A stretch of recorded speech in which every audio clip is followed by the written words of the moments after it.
Ayan, isang mapagpalang bagong taon po sa bawat isa sa atin.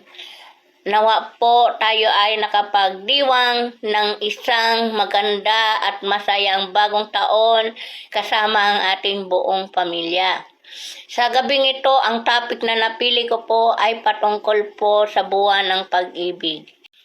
At ito po ay pinamagatang ang dakilang pag-ibig ng Diyos, na kung saan ito po ay sineselebrate tuwing February, hindi lamang po ng buong mundo kundi sa ating mga Pilipino. Kinaugalian na po ng bawat mga may relasyon na ipagdiwang ang buwan ng pag-ibig.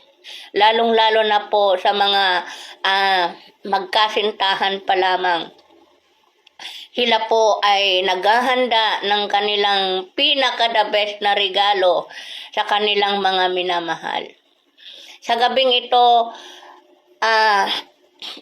nais ko po na sabihin sa inyo na ang pinakakilala kong dakilang pag-ibig sa buong mundo ay ang pag-ibig ng Diyos sa tao. Kung titingnan po natin ang John 3:16, sabi po doon, gayon na lamang ang pag-ibig ng Diyos sa sanlibutan, kaya't ibinigay niya ang kanyang bugtong na anak upang ang sino man sa kanya ay sumampalataya ay huwag mapahamak, kundi magkaroon ng buhay na walang hanggan. Una, makikita natin, gayon na lamang ang pag-ibig ng Diyos sa sanlibutan.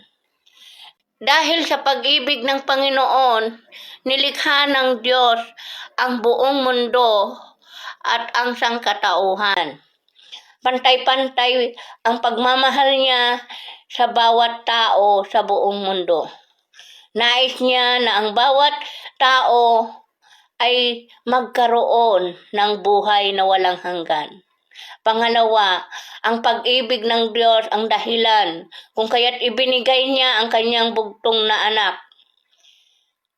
Napakahalaga ng anak sa Diyos Ama.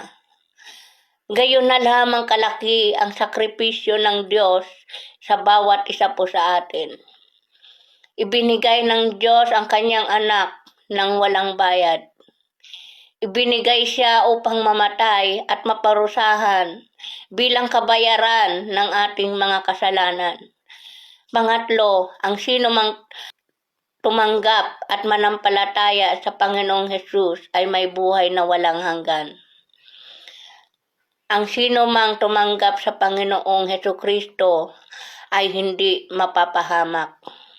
Ang kahanga-hangang alok na ito ay regalo ng Diyos sa bawat isa po sa atin. Mahal ng Diyos ang lahat ng tao, kahit ang pinakamasamang tao sa buong mundo. Ang kaligtasan ay isang libreng regalo sa pamamagitan ng pananampalataya sa Panginoong Hesukristo. Conclusion, inialay ng Diyos ang kanyang kaligtasan ngayon. Napakamangmang mo na pabayaan o ipagsawalang bahala na lang ang regalong ito. Yun lamang po at marami pong salamat. Pagpalain po tayo ng Panginoon.